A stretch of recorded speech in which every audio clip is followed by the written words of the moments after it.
অনেক রান্নাই আছে যেটা হয়তো আমি প্রথমবার রান্না করছি। খেয়েছি তো অনেকবার, কিন্তু রান্না করিনি। তারই মধ্যে যেমন ইলিশ মাছ, যেটা আমাদের বাঙালির প্রিয় ইলিশ মাছ। আর ছোটোর থেকে ইলিশ মাছ খেয়ে এসেছি মায়ের হাতে, তারপরে তো বড় হয়ে বিয়ের পরে শাশুড়ি মায়ের হাতে।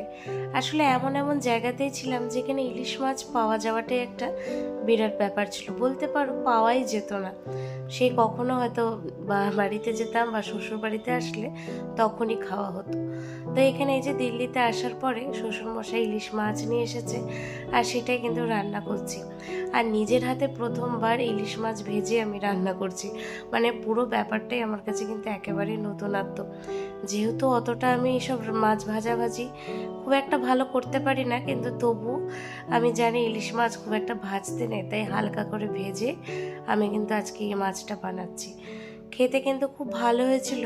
আর এই যে রান্নাটা করছি সর্ষে পুরো বাটা দিয়ে, পোস্তটা দিলেও হয়তো হতো, কিন্তু ভাবলাম আজকে সর্ষে দিয়েই করবো।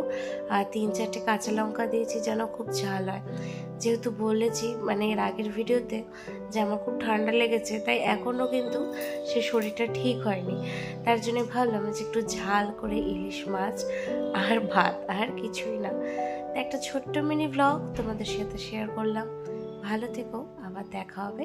টাটা।